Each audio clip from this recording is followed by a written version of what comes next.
So yeah, I'd been thinking like I actually want to talk about something. I'm not asking for any kind of help or any kind of support or anything like that. It's just a video for the people to aware people so that the people doesn't make the same mistake that I did in my life. Yeah, that's the only reason for which I'm making this video. I don't know, like if someone gets the video, it will be helpful for the person. So people who has been here for a long time, or the people who are new, you can see like um, what I was before I shifted to this new city, which is called Pune. And also, like this video is going to be quite lengthy and boring because I'm just going to put the raw video on the YouTube. I lost everything in my as a person, so I'm just going to put everything as a raw, and it's going to be lengthy.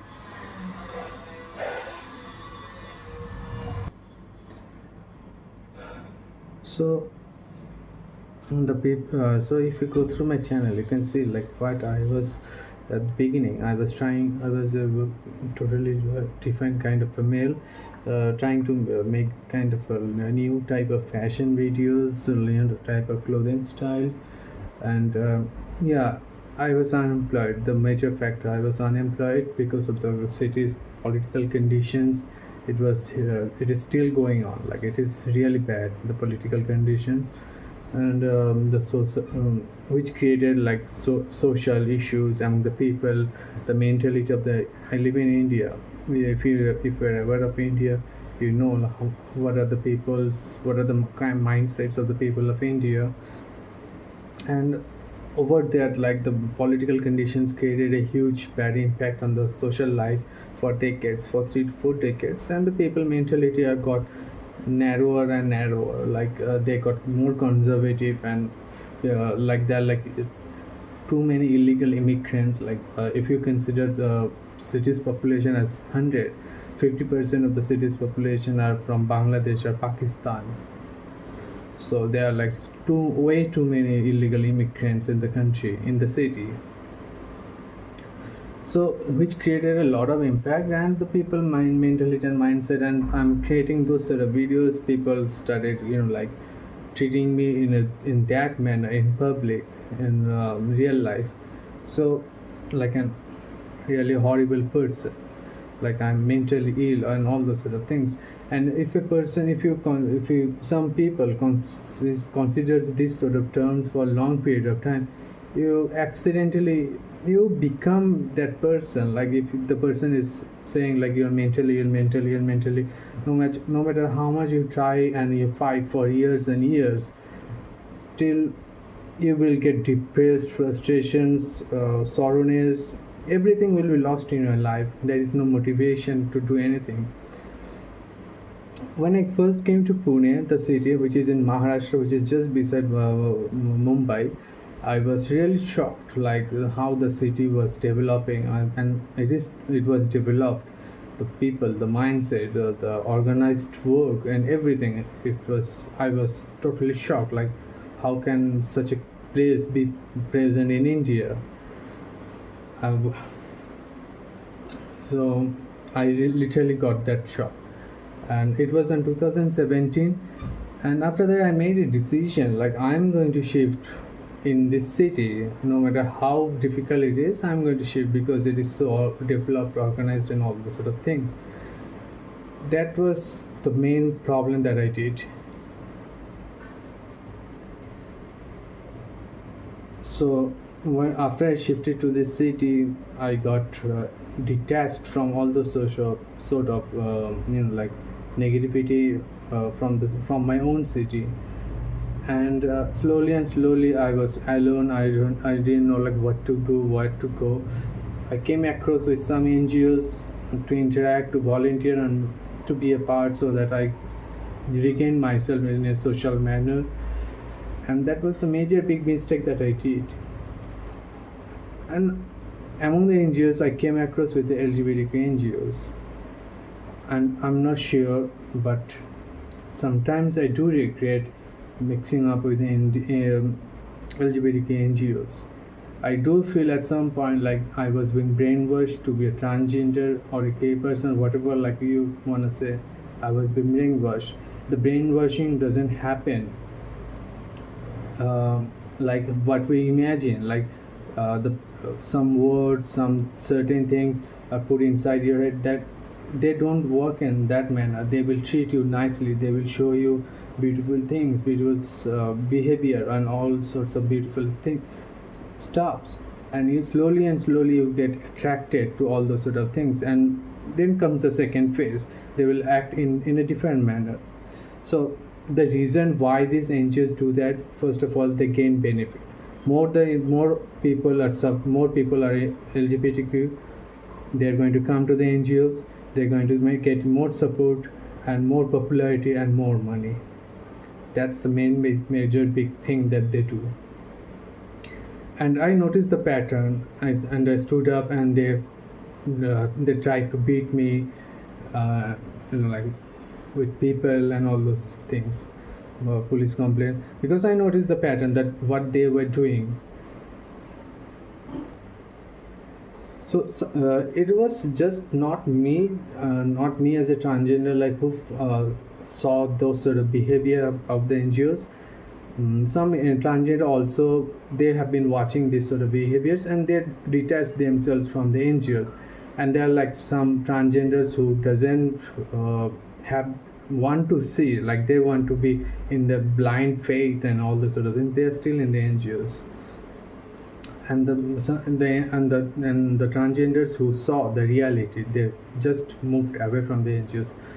And these NGOs, what they do, they even go as far as like to make a transgender appeared on in front of the media. What they do, they will make a gay person wear a sari or a female cloth, and they will put the person in front of the camera.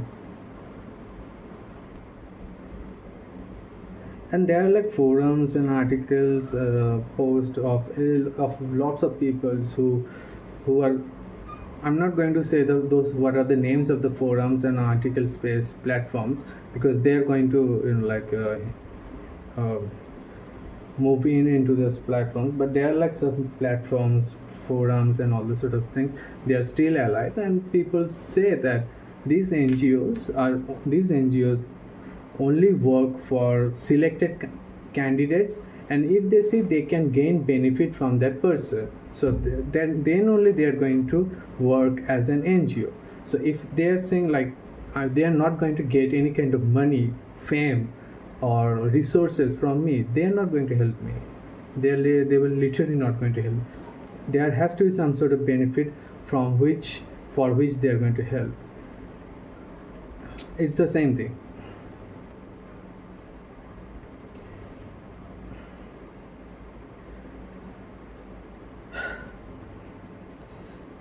So what can I say, like, okay, let's just keep my identity or the gender thing aside. Suppose I'm a male, I'm working as a some sort of video editor or like some sort of a corporate job in Pune, in this city. So I'm working, the office politics are there to hamper one's reputation and all those sort of things. But what if I'm there, but the people are discriminating me, the office manager, the administrator, the co-producer, whatever, like the main big people, like above them, above an employee, they are abusing me, discriminating me only because I'm a Bengali.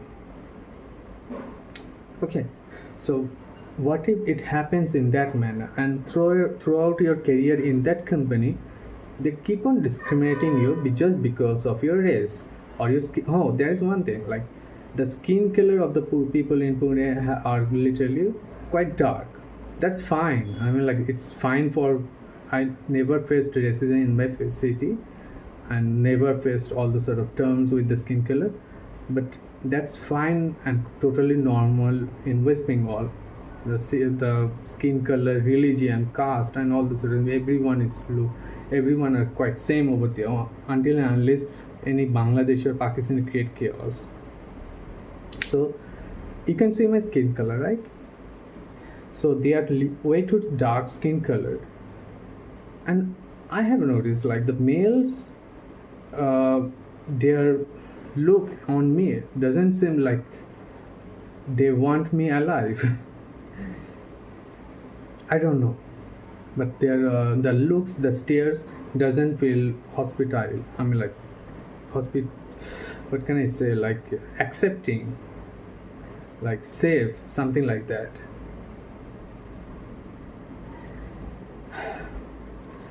Obviously, the discriminations in the office or the on in this sort of corporate areas doesn't have in most sometimes it happens in a direct manner, but sometimes most of the times it happens in an indirect manner. And I think like I do believe like people know how indirectly these sort of things happen.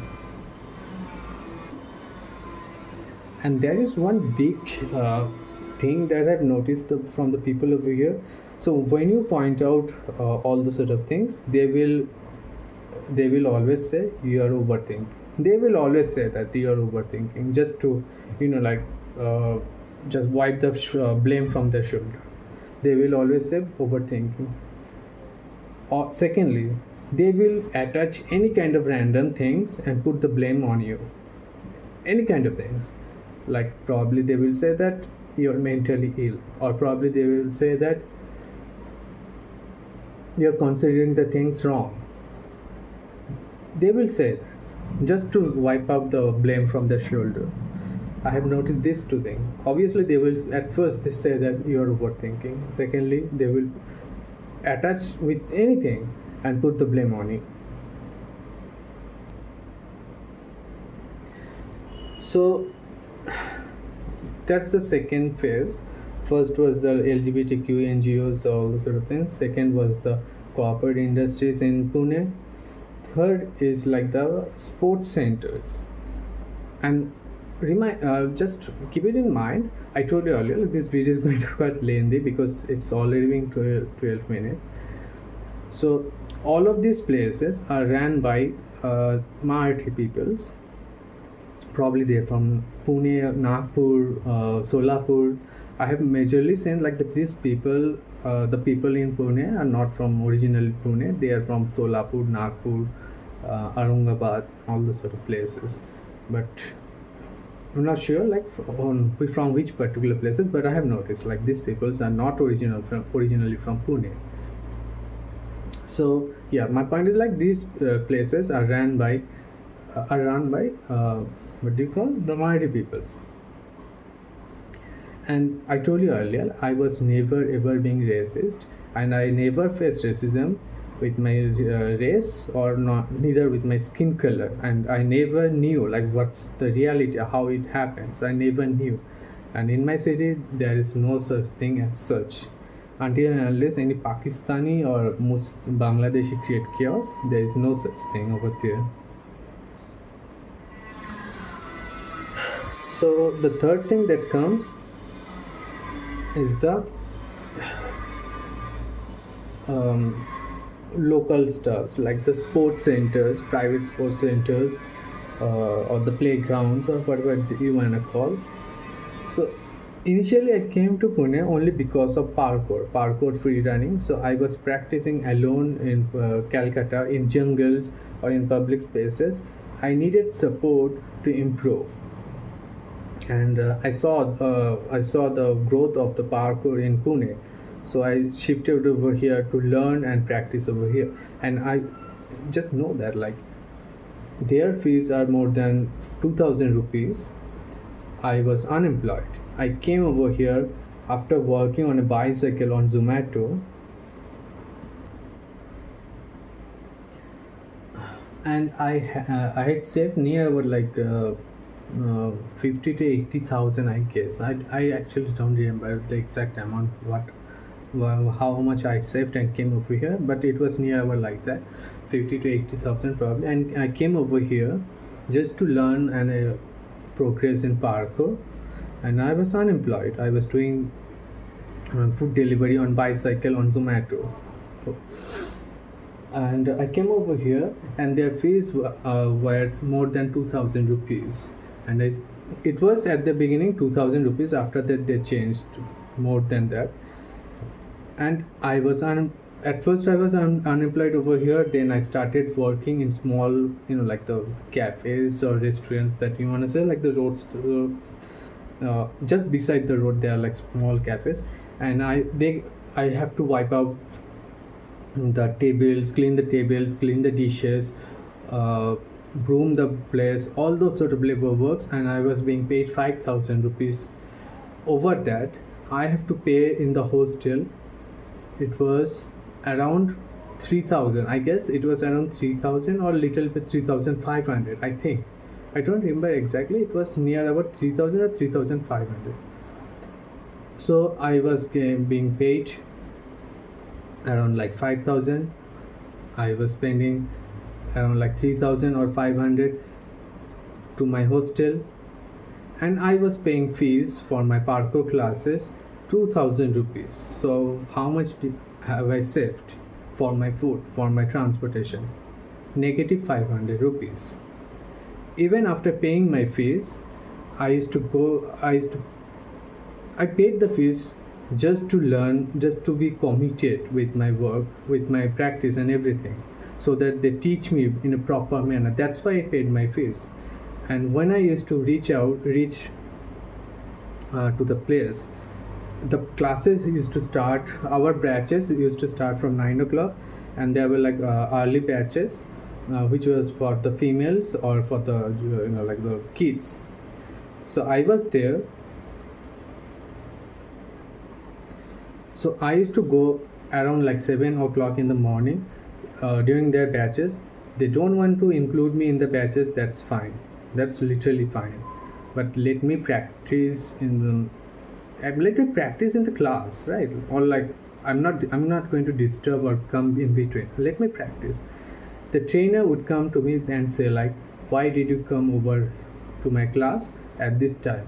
You're not allowed, go outside and do whatever you want to do. He won't allow me inside the class.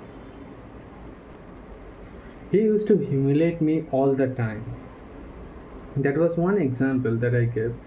And you may think like maybe I came earlier to the females or the kids class session, and that's why they're doing that. No, it's not like that. Like the his some other minority or some other guys can come on during that class period. They were even like allowed to join the class, and I was not being allowed. Suppose I did something, I mean like I accomplished a move or I was able to do a move. So being a trainer, what will you do? And I'm paying the fees constantly. I'm telling, I'm paying the fees, and I was in negative 500 every month after paying my fees, after paying rent and everything. And so if I accomplish something, if I did something, what will you do? You will say that okay, nice, you did wrong. They will always humiliate me in front of everyone. They will. I have never ever seen once in my life he supported me. The name is Team Y. I have never ever seen they supported me, and it's reality. I'm not faking it. I'm just fed up. They will never. The trainer even told me once, like I'm not going to call you anywhere, no matter it's a tour or it's something kind of a stunt double work. And they put lots of, I told you, like they're at first they're going to say like you're overthinking, and secondly they're going to put blame on you no matter what it is. Like that they're going to link up everything. They will do that, and they does that to me. For which, like if I'm coming early, I'm being so committed, and I'm getting humiliated after paying, after having nothing for my food, and I have to spend from my own savings for my food. Just I was so committed, I started coming late. And there was one point, they were not teaching me properly. They were constantly humiliating me all the time, and for which I requested the trainer, I won't be able to pay that because I was suffering a lot. I was not able to support myself and do anything. I'm paying my fees, I have nothing left, how will I do it? So I requested the trainer, and the trainer said like, okay, we will manage for few days, few months. And it was going on, and suddenly the trainer sent some female to get the fees from me, and I was paying the fees. I'm just getting angry, that's why I'm getting stopped. I paid the fees, and what I noticed, she used to get a part of income, part of I mean like a part from the fees that I paid.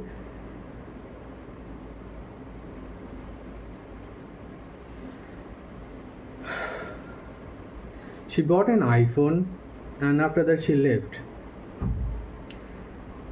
So I was suffering, I was paying the fees, I paid the fees, and from that money she bought the iPhone and she left the group. And because of the iPhone, I was suffering and I have to pay for the iPhone.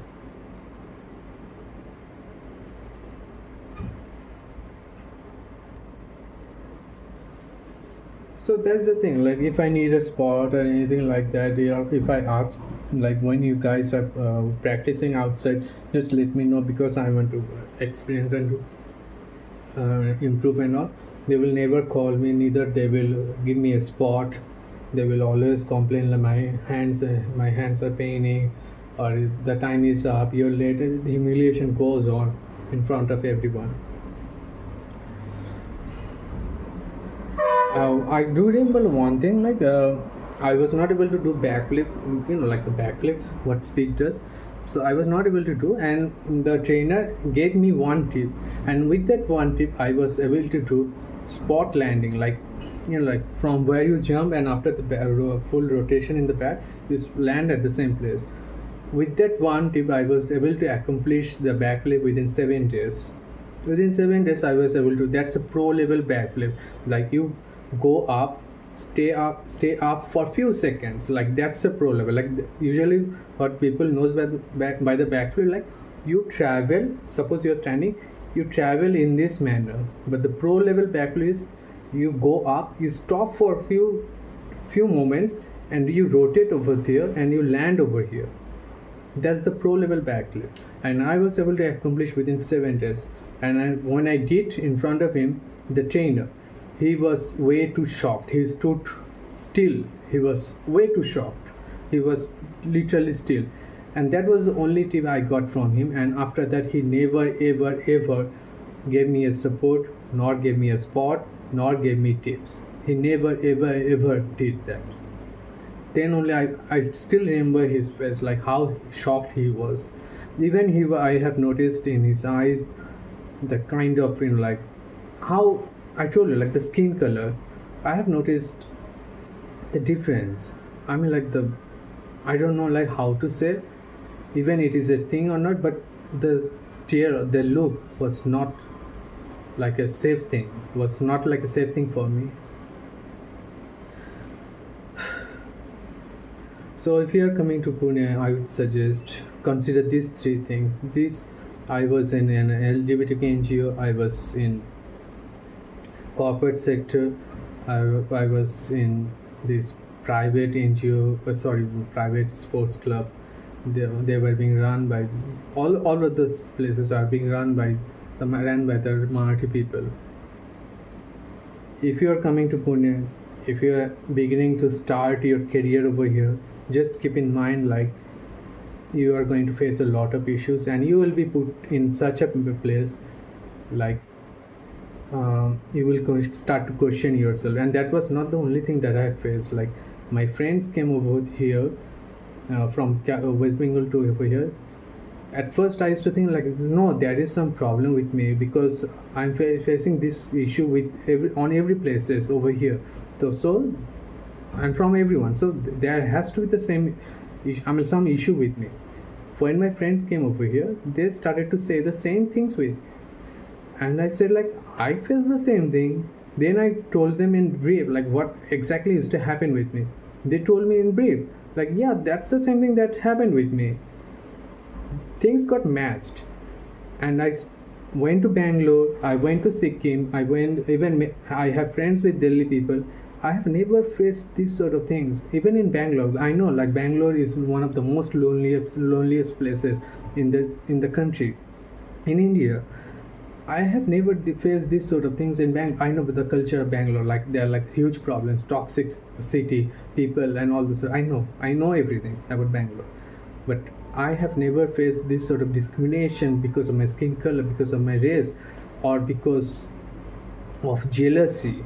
I've never faced or this isolation because of my things, brainwash and all the sort of things. I've never faced in Bangalore, nor in Delhi. Among the Delhi peoples, Sikkim will live Sikkim. Sikkim doesn't seem a part of India. Sikkim is like a heaven. It's a heaven city.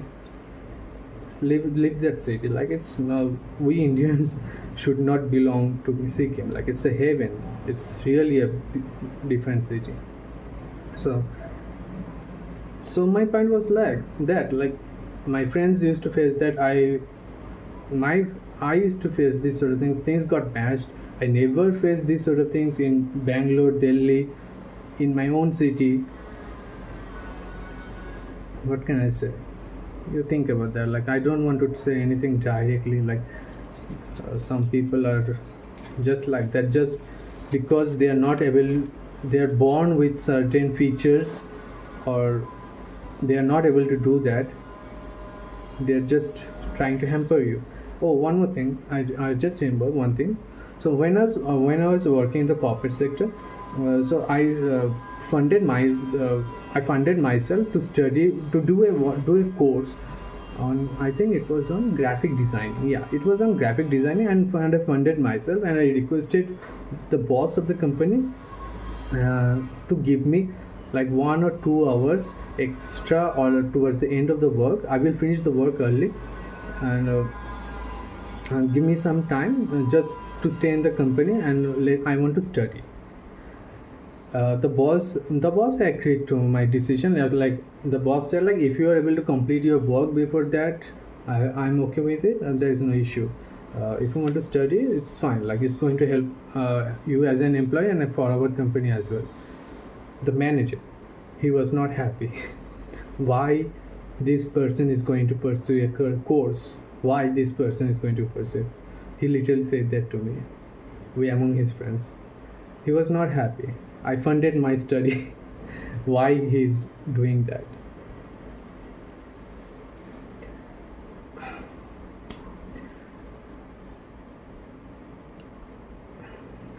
If you want to come to Pune, just know that you will be highly discriminated, you will be blamed, and all those sort of things.